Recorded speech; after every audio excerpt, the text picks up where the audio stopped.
we wanted to bring you something that is absolutely extraordinary, which is that on the main live evening newscast in Russia, this is like their main news hour, Propaganda Central, a woman who worked at that station burst onto the broadcast with an anti-war sign. It's in both Russian and English. And she says, you're going to hear it in Russian, she says, "Stop the war. Don't believe propaganda. They're lying to you." Let's take a look at that. Российский премьер подчеркнул, надо усилить сотрудничество в рамках союзного государства, а на совещании в правительстве обсуждали, как сохранить доступность лекарств.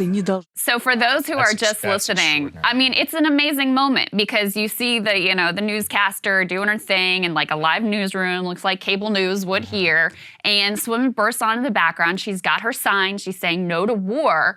And then, that continues for like 2 seconds, and then they cut to some other image, and I'm sure pull her off of the set. She also released a pre-recorded statement. And by the way, the reporting is she has been detained, and Lord knows what her fate ultimately is going to be, especially with the new quote-unquote fake news laws that they have passed, allowing years of jail time for anyone who even calls this a war or an invasion. Let's go ahead and put this next piece up on the screen.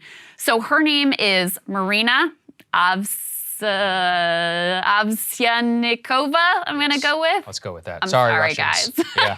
Marina, she's the woman who ran onto that live state TV news broadcast. She recorded a message beforehand. In it, she says her father is Ukrainian. She calls for anti-war protests, and she says she's ashamed that she worked for Kremlin propaganda, and she denounces the war absolutely.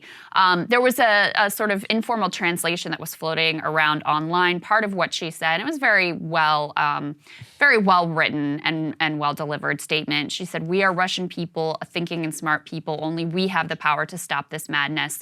Go protest. Don't be afraid. They can't put us all in jail." So an incredibly brave stand here by Marina, knowing full well what the consequences could be for her. Yeah, she knew that she was going to be arrested. She literally said they can't arrest all of us. So that's just incredible to watch. And look, we shouldn't exaggerate and say that this is, the dominant feeling in Russia. Right. It's probably the minority feeling. Yes. But that doesn't mean that there aren't good people who are speaking out against the war inside of Russia. And I think that is what is so compelling. At the same time, we should remember that there are now Russian-occupied cities inside of Ukraine, and they are not facing the, we'll be greeted as liberators that they thought. Let's go ahead and put this up there on the screen. This is just an image from the city of Kherson.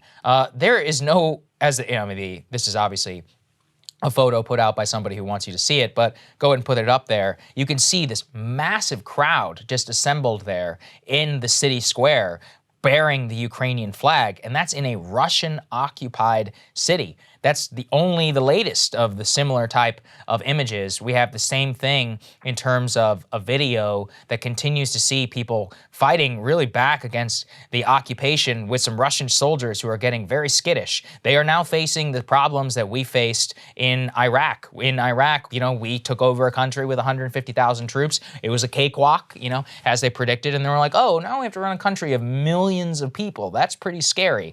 And they're meeting that fear right now. Let's go ahead and take a look at that video.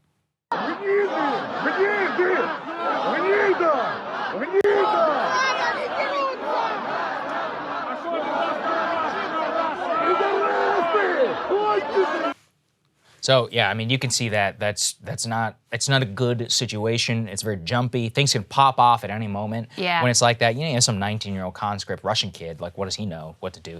Might get scared. Then you've got all of these these Ukrainian civilians who are going to be fighting back against this. Look, once again, it's difficult to find out. There's a blackout of internet and of electricity in some of these cities, so we don't have a full picture of what's going on. But any of these demonstrations, they pose a big problem to the Russians whenever it's happening. You only have, you can deal with it the way the Soviet Union did, which is arrest everybody, send them to a gulag. I don't think that works in the 21st century. Or, you're going to have to find some sort of peaceable settlement with the actual civilians.